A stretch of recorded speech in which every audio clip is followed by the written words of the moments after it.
What's up? This is your man Lil D, aka Rap Monster, back off in the building with the What up? 45 Judge Taurus in my hand. Why I got a gun in my hand, I don't know. I got a gun everywhere around my house. Don't try to come up in here. I swear to God, I'm gonna blam you. Check it out. I got another one-on-one music interview with y'all. For y'all, rather. This is Kilo M.O.E. Holla to the people, Kilo. Yo, we're gonna do this again. I'm Kilo M.O.E, CEO of O.M.G Entertainment, based in Baltimore, Maryland. I'm residing currently in Nashville. That's where I actually am broadcasting from. I'm called in, hollering at everybody. Thank y'all for tuning in and checking me out for real. Let them know where they can find you at online. You can go to my website, www.kilomomusic.com. All of my socials, everything is right there in the front of your face. First page, just jump on there, press kids, interviews, all of the good stuff. Okay, true indeed, true indeed. For everyone out there who's not familiar with Kilo M.O.E sound, we're going to take a quick break here on Rap Monster Radio, and we're going to familiarize you with this sound. But before we do that, Kilo, let them know what Focus. What was that about? What was on your mind when you penned that out? And it's funny, that was actually I made that like I had only been here in Nashville a couple of months, and I had just moved here, and it was a rough start, rough patch, just getting here and getting everything integrated here. I recorded that in a hotel room. Actually, I was staying in a hotel. Things wasn't really working out the way I needed them, and so it was kind of like a self-ascribed motivation for myself and inspiration also for everybody else while I'm telling that story to focus, man, because it's really not as bad as we think it is. And so that's the whole idea, man, focus, bro. The grid's what it is, just focus. You know what I'm saying? How hard was it to focus when you're in a hotel room and you're like, you know what, this shit ain't going right? Because I know when I'm having a hard time, writing music is the last thing probably on my goddamn mind, especially when I got to get that bag up, right? Because it's going to take a while with that music. How hard is it to actually focus, man, when you really, you know what I'm saying, you got your back up against the wall and things not going right for you? How hard was it for you to pen that song? That's a good question, but you know what? It's always hard. So being that is how hard was it, it's always hard. So the thing is, I just, like I said, is I focus on the things that I can do, the things that I do have, and the things that I will accomplish versus what I don't have, what I won't accomplish, and what I can't do.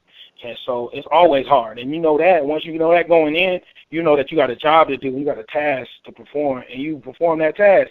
This is what you got to do. And again, like you know, I was telling my people earlier is like I never set out to do this to be a rapper, but you know, once I invested my money, I gotta do this. So this what has to happen. So it's always hard. You know what I mean? That's what I'm talking about. All right, for those out there, like I said, who's not familiar with Kilo M.O.E sound, we're gonna throw it in your ear. This is Focus by Kilo M.O.E on RapMonsterRadio.com.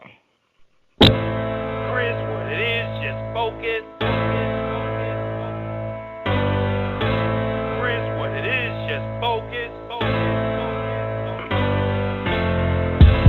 Chris, what it is, just focus. Chris, what it is, just focus. Let's get on with this business. The business is in it. The Chris, what it is, just focus. Let's get on with this business. The business is in it. The Chris, what it is, just focus. Let's get on with this business. The business is in it. The Chris, what it is, just focus. Let's get on with this business. The business is in it. The Chris, what it is, just focus. Science, my mind heavily reliant on this sentence. I am on top of the food chain. I am a silverback gorilla. My eyes on the prize, so my eyes are just laser beams crazy. I am allergic to the lies. But all you see is materialistic vibes when I rhyme, cause my watches and my chains hurt your pride. Most of these fuckboys just as soft as that chinchilla hiding in my cedar closet in back of the villa in South Florida. I'll never hold back, I'm a killer. Fuck you pussies, fuck pushing me. I got Thriller hiding from the 90s, worried that the feds might find me. I'm laying low for crime still. You niggas might find me. It's time these phonies get exposed. Who behind me? General M.O.E. Get on with this business. The business is in it.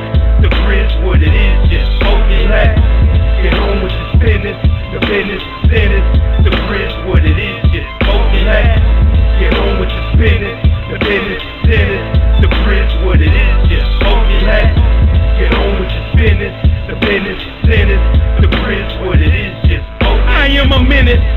take great pride in it.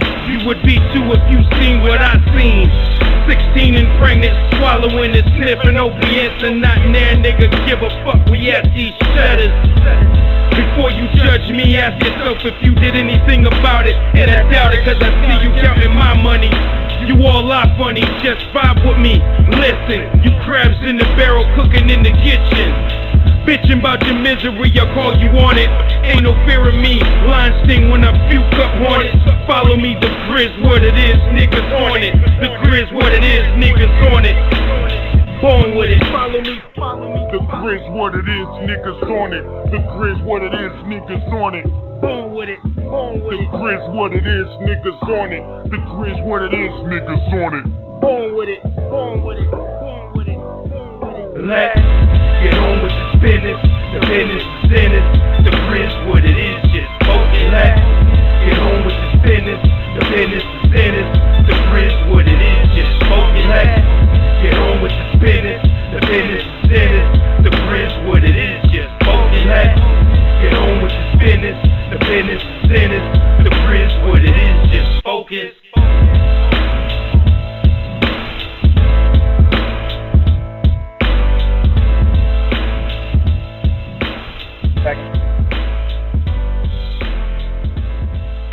That was Kilo M.O.E with Focus on RapMonsterRadio.com. Say what's up to the listeners, Kilo. Hey, what up, everybody? Thank y'all for tuning in. True indeed, true indeed. All right, let's get this thing rolling, man. I be asking people about shows because probably 8 out of 10 rappers don't do no shows. And maybe it's old school. I don't know. Maybe I need to come to the conclusion that something else is going to take part. But I think it's a necessity. It's a necessity to get on stage and perform your work, your acts. Right. That being said, Kilo, when was the last time you performed on stage, and when's the next time? My last show was just last August, in Topeka, Kansas, actually. My next one is probably going to be, I usually started off around the end of May, and I usually go through all the way up to around the fall. You know, I try to set everything up with releases, promos, and things of that nature. You can follow my song kick, my tour box, Kilo M.O.E, and you can also follow me on Spotify, and it'll also notify you exactly when next shows I'll be doing. I'm going to start looking into those once I'm finished with this promo run this quarter. So around March, I'll have these dates plugged in. True indeed. Out of curiosity, which social platform is yielding the most results for you? Really, now we got to get into strategy. It's not just one social platform for me. It's a combination of my website, things like this, rapmonsterradio.com, Twitter, Instagram. It's a combination of them all, and I try to time everything based on what I'm doing and what the crowd responds to it. A lot of deep analytical research. I own a company, so it has to be done a certain way. I don't really rely on one platform. And it's always about getting people to function with me from my personal website and outward. True indeed. All right. Most important question of the interview, in my opinion. Why? Keyword why. Why was hip-hop created, Kilo? I won't say I know why, over there on Cedric Avenue in the Bronx in the 70s, 72-ish, Cool Herc. I won't say why. I won't say I know why or what his motivation was. However, though, when you're poor and you don't have a lot of resources, especially if you know a little bit about New York and you're over there in the South Bronx, you don't have a lot of resources to get over to Manhattan, to go into clubs and things where they got to buzz you in, and you got to have money and you got to look a certain way to get in. You got to imagine that people become resourceful and people start to use their ingenuity, and they start to create things that they're own and that they're familiar with. And it looks like to me that, out of ingenuity and out of the desire to have your own thing because you can't participate in other things. Like at the time it was disco, man. We wasn't really rocking with disco. So, it was break beats, and we made those little loops from the disco music to our own shit. And so out of necessity grew this great thing we call hip hop. And everybody's invited, you know what I mean? Okay. What's your perspective on this new generation of hip hop? How do you see this panning out? As it is right now, I don't see it panning out as it is because everybody keep getting locked up. So that can't pan. That can't work. That can't work for nobody. So my perspective of it is we spend too much focus on the branding and the faces and the clout. So my perspective of it is it's going to probably go back to, as all things do in life, they're a big circle. It's going to probably go back to smaller situations, smaller groups, and where they're going to have a front guy, and that guy has to have a valid product to get out versus fooling the people and jumping online and making these little semi-brands that last for a year, make a whole bunch of money and go away. So my perspective is how it is currently is not sustainable. It's going to evolve into something better, as hip-hop always does. It gets into a situation, and it circles out and evolves into something better. Gangster rap didn't last forever either. True indeed. All right. How'd you grow up, Kilo, such as your background, the finances in the home, from a single-parent home, suburbs, ghetto, yada, yada, yada, all up in Kilo's business? How'd you grow up, sir? Man, I grew up a military kid. My first memories is moving around. I've always moved around. That's where a lot of people always like, where you from? Where you from? I grew up in a military family, and so we moved around a lot. I never really lived anywhere in my life longer than 5 or 6 years. I lived in Germany for 4 years. I lived in Topeka, Kansas for 6 years. Then as I got older, I caught a federal bid. I went to prison. And I did 6 years there, got out, moved to Baltimore, stayed in Baltimore for 5 years, moved down to Florida. So I've been moving around all my life. So now, man, both my parents, and I'm lucky to say that, my parents have been married for 52 years. And my grandparents, they were married for 60 years, and my great-grandparents were married. So I didn't grow up in, like, the single-family home.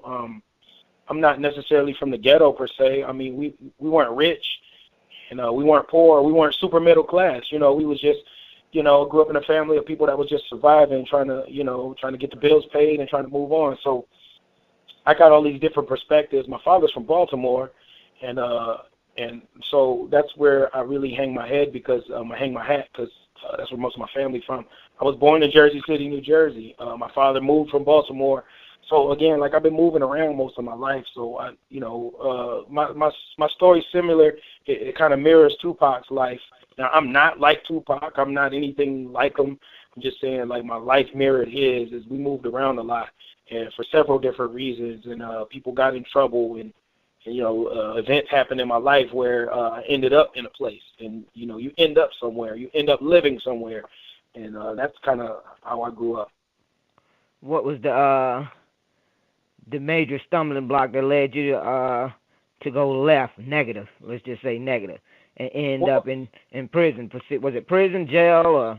I went to prison. I went to prison for 6 years. I did a federal stint. I did 6 years in prison, 5 years on supervised release, 11 years total.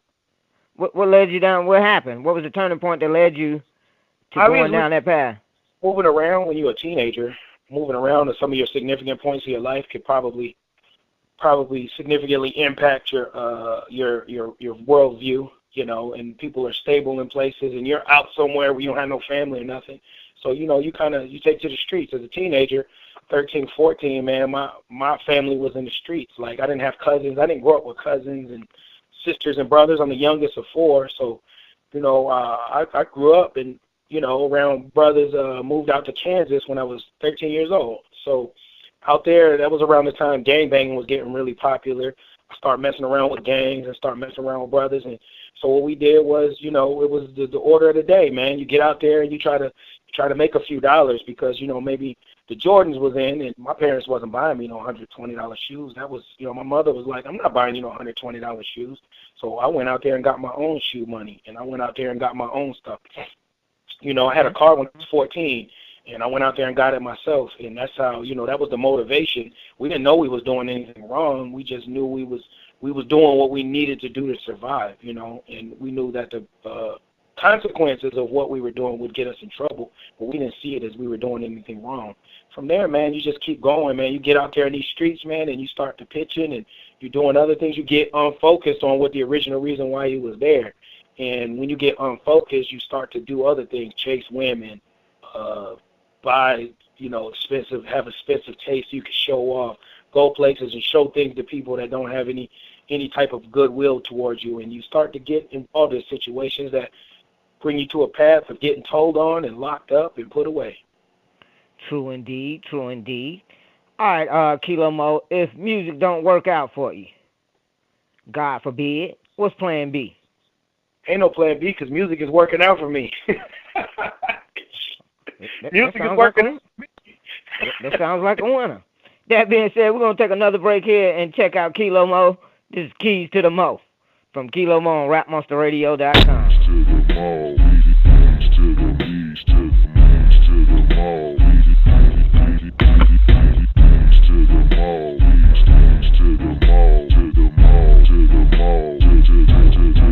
I'm in the ride with the grizz. Ain't no need for your flossing. Ain't no need for your talking. We gon' send you a coffin. Ain't no need for your coffin. Man, you smoking on no name. You smoking on no flame. No need to know your name. You sniffing on your cane. No flipping your dope game. You dropping the soap. That's the ending of your fame. No need to spit no game. I'm here with the grid. Got the keys to the M.O.E, man, and that's what it is. Keys to the M.O.E.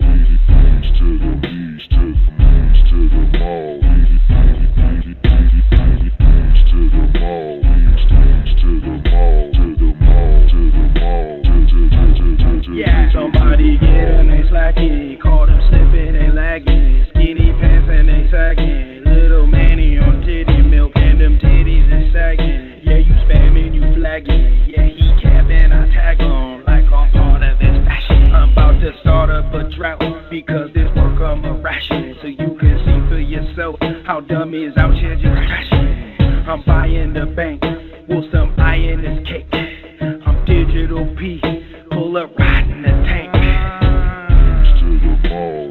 Keys to the keys to the M.O.E. Keys to the M.O.E. Keys to the M.O.E. To the M.O.E. Yep. I don't give a fuck. Eyes wide shut. I watch y'all skies white, but y'all sluts. Ow. I'm a trapper don. I'm a slapper pawn. Y'all some rapper frauds. Y'all ain't me. Yow. It's a chess party. I'm not a checker poppy. I gotta check my propers out on my country property.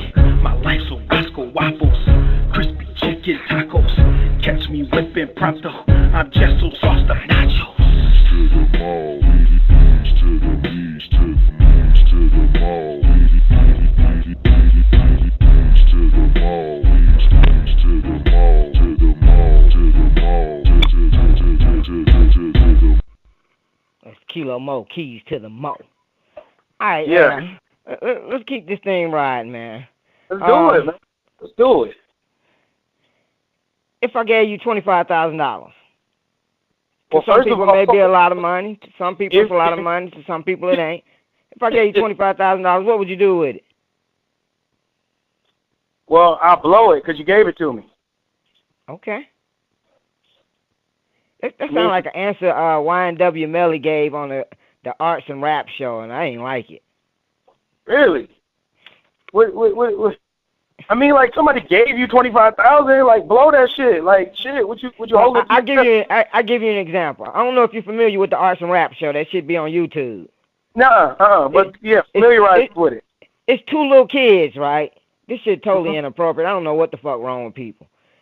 They can't be no more than shit. I'm gonna give them 12. I don't even think they 12. I'm gonna say they like 10, right? And basically what they do is they interview all these up and coming rappers. I don't even know how the fuck Y&W Melly is on that show. I mean, they just put him on there. This nigga in the middle of two motherfucking accusations of murder, right? And they're gonna air this shit for these kids. It's just like totally inappropriate. Hip hop is damn near dead.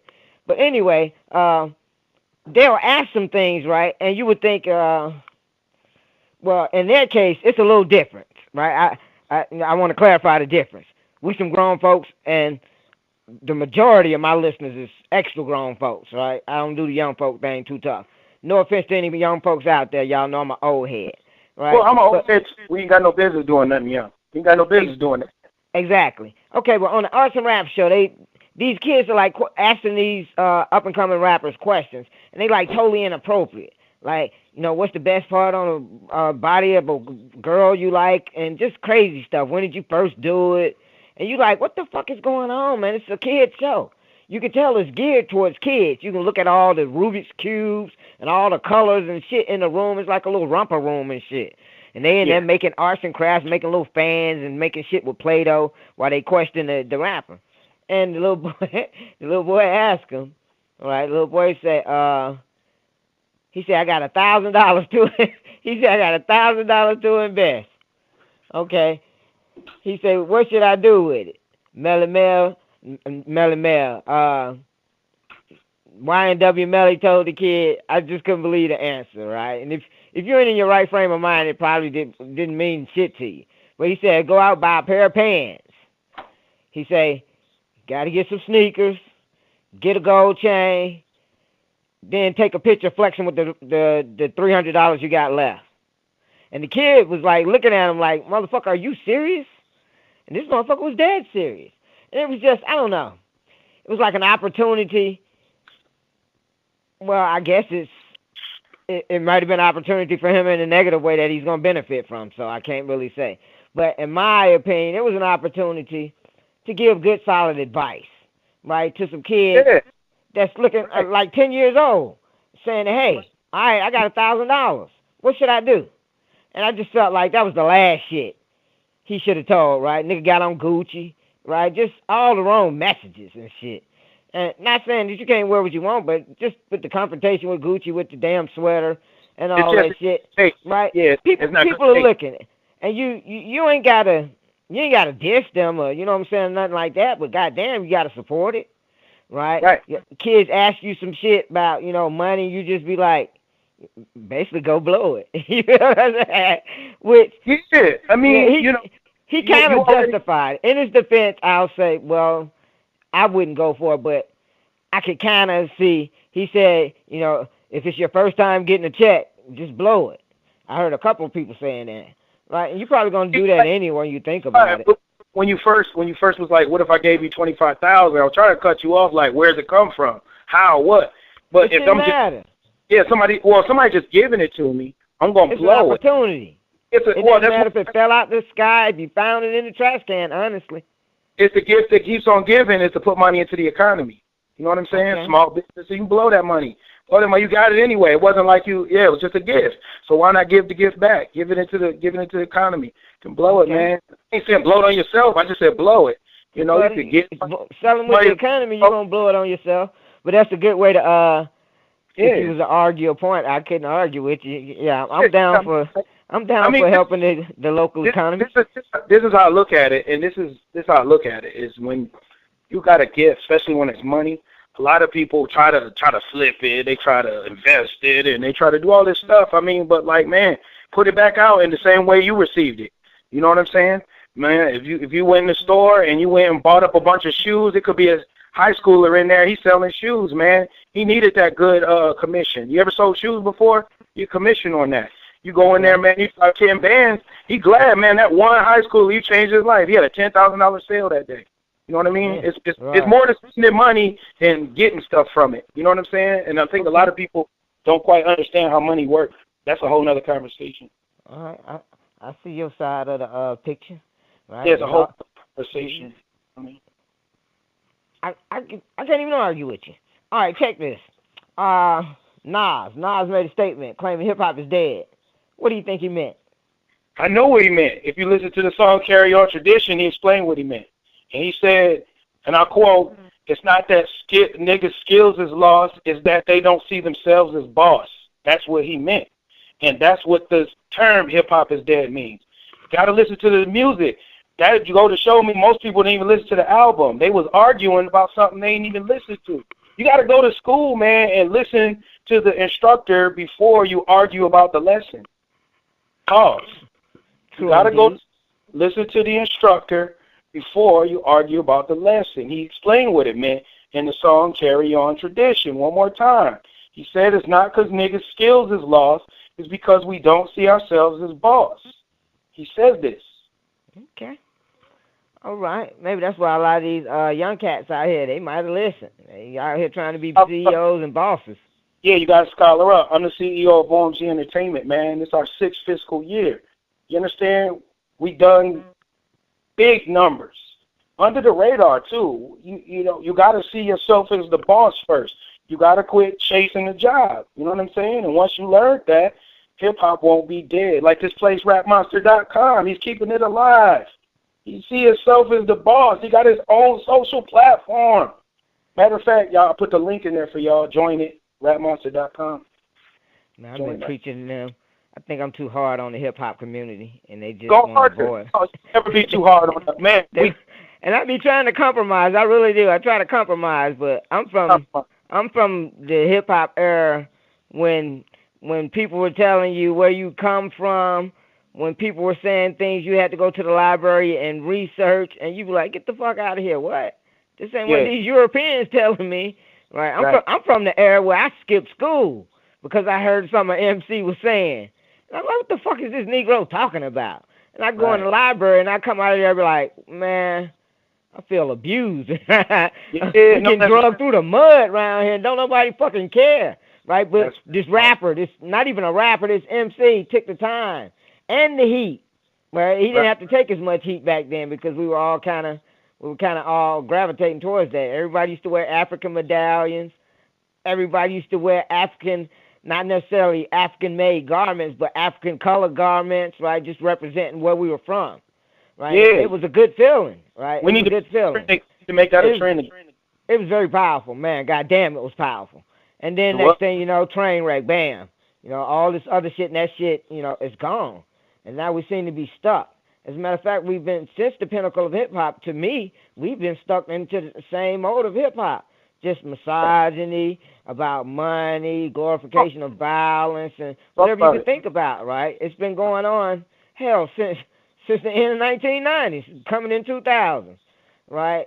Just, I don't know. It's weird to me because I've seen it in a great place. I've seen it in a very great place, and I'm starting to believe that we may be in the bottom of the pit. To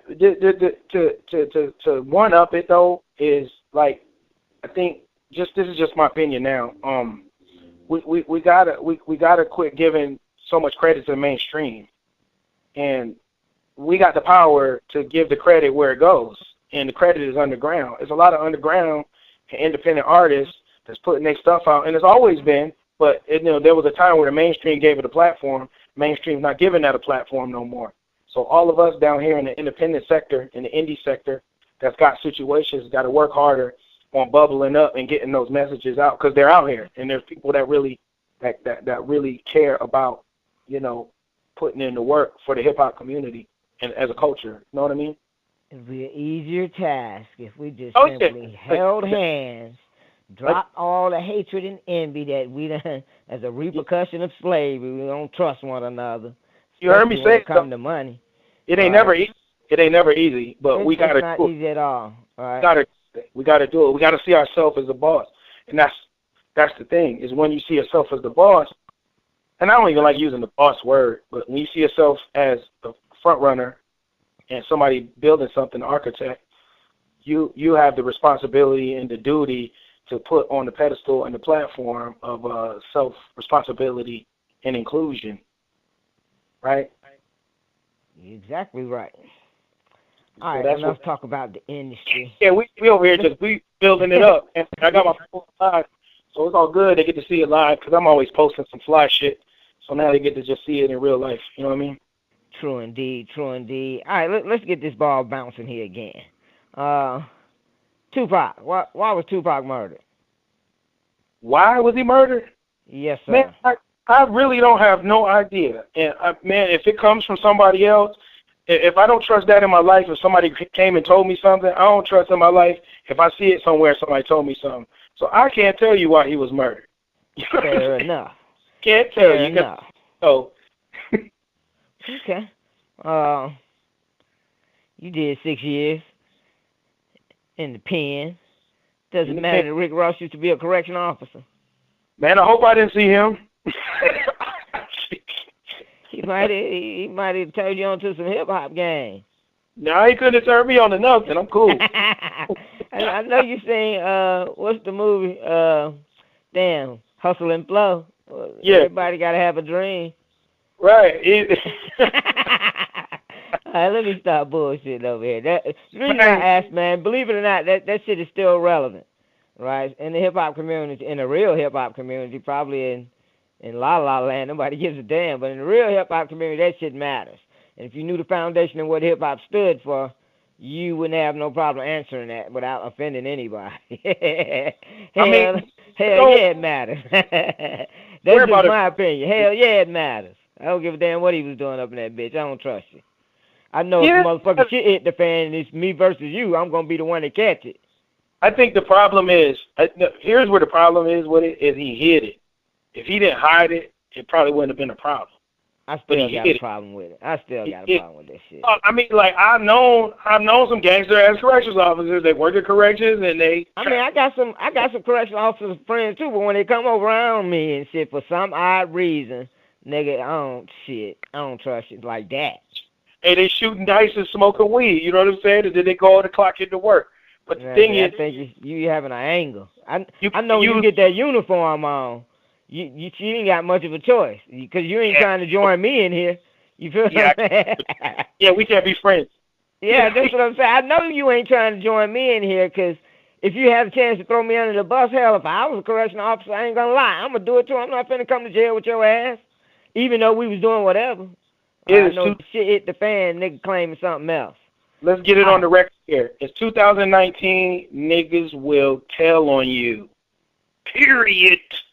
It's a little easier when you're a correctional officer and you get jammed up, too. So if you bringing in packs, and whatever, however your connect for the, to get shit, or however you doing, whatever you doing, to come up as a correctional officer, I know if that shit hit the fan, boy, look. You ain't finna be like it was me. You gonna be talking about it was Tony in cell 307. I don't think he was gonna be talking that. From the picture, it looked like he was, happy-go-lucky. It looked like he was jolly with it. You know what I mean? Like he was proud to be there. Like if you see the pictures and everything, he looked real proud to be there. He didn't look like somebody that was, bringing in some contraband for niggas and all of that. He don't look like anything like that. He's looking really young in that picture to be really cheesing. He was cheesing. All right, I'm just tripping. It don't matter what you do for a job, hell, and I do mean that. If you selling ass for a job, I done seen it all. I done participated in it all. So I ain't judging nobody. Get it how you live, goddammit. It matters. Avoid me. All right, check this. Name one thing music could use less of, Kilo. One thing music could use less of is that damn hi-hat. You don't like the hi-hat? It's too much. It's too much. We done killed it, man. We done killed the hi-hat. It's too much. It is about the damn hi-hat nowadays. You right about that. Motherfucking hi-hat going on. 90 BPM. We could do without it. It's too much. True indeed. All right, fill in the blank and refrain from using dead or boring as they are overused. Without music, the world would be? Slow. Okay. If you wrote a song with only one word in it, what would that word be? Grizz. Grizz, man. Try again. What do you mean? Try again. I ain't impressed. You don't like the word? You didn't tell me I had to impress you. You said give you one word. Grind. No, I'm saying this. Okay, well, I'll be more specific. This needs to come from your... You gotta be specific with the rules, man. You're not specific. I'm going to explain it. Okay. It's a setup. It's a setup. All right, this answer should come from your soul, as all of them should, really. But this one really should come from your soul. If you wrote a song with only one word in it, what would that word be? Grind. Okay, I'll accept that. All right, if you knew that you only had a matter of minutes to live, and this song could be from anybody from any time era, what song would you listen to as the soundtrack of your final living moments? Nah, it's Take It in Blood. Nah, it's Take It in Blood. Okay, that's what we talking about. All right, before we let Kilo M.O.E get up out of here, we're gonna play one more song. This is Kilo M.O.E, Wake Up on RapMonsterRadio.com. Wake up, wake up.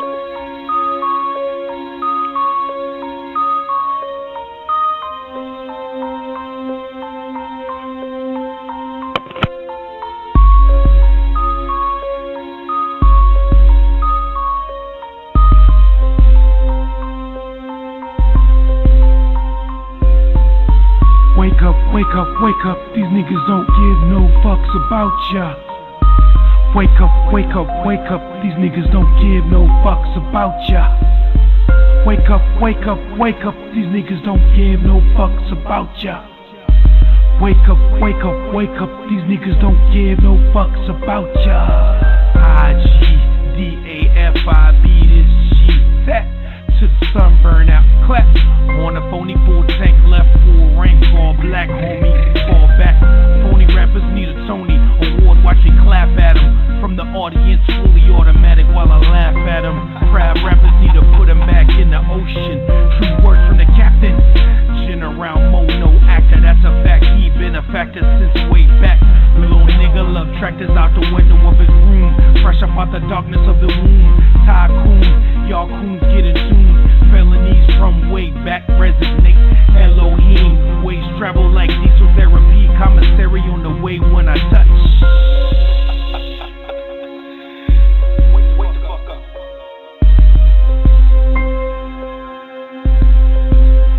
You listening? Wake up, wake up, wake up. These niggas don't give no fucks about ya.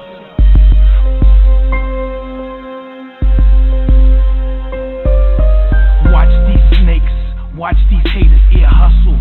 Drop the gear in the muscle car. Hustle hard, fear muscle when he in the yard. 10 sets of 10 on the bench press. Nothing less than a tussle. Fuck with my paper, you in trouble, stupid.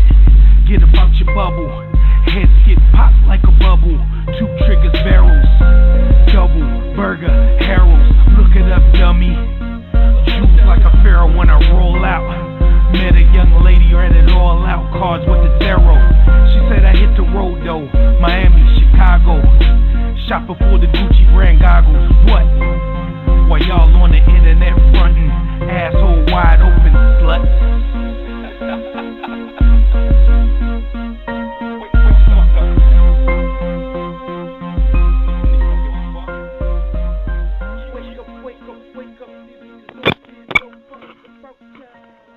Acting crazy on me. That was Kilo M.O.E. Wake up, wake up, wake up, wake up. All right, Kilo M.O.E. My bad. Go ahead, Kilo. What you saying? I said these niggas don't give no fucks about you. You goddamn right about that. All right, check this. Let the people know where they can find you at online one more time, Kilo M.O.E. www.kilomomusic.com. Easiest place. Just Google Kilo M.O.E. K-I-L-O. M-O-E. Easy, man. I'm everywhere. Everywhere. Kilo money over everything. It's been a pleasure having you. Are there any questions I didn't ask you that you would like to answer, or any last shout-outs? Nah, man. You know what, man? I just want to tell you, thank you for the opportunity. And thank you for giving me the platform. You know, speak my shit. And it was a good time. You know what I mean? And you really professional. I like how you handle your shit. I appreciate that, boss. Don't hear it often. And that gets me about 2 or 3 more months before I be like, fuck hip-hop again. Yeah. So I appreciate that energy, boss. I appreciate that energy. All right, shout-outs, man. Take advantage of them shout-outs. Man, big shout-out everybody that's tuned in. Big shout-out Guillotine Garvey's. Big shout out Nicole, Nicole Tucker. Big shout out 21. Big shout out O.M.G. Will, I see you. Big shout out the staff and the crew of O.M.G Entertainment, Psycho the Urchin, Apollo Williams. Ooh, man, I could just shout so many more. Let me just get 2 more shout out before people get on Fat Cat. OGC. My man, Little Squeak, just big shout out everybody that y'all know who y'all are, man. Big shout out everybody down there in South Florida. Y'all know who y'all are too. True indeed, true indeed. With that being said, Kilo M.O.E, we want to thank you for taking time out of your busy schedule to kick it with us. And until next time on RapMonsterRadio.com, we'll Yep. holla. Peace.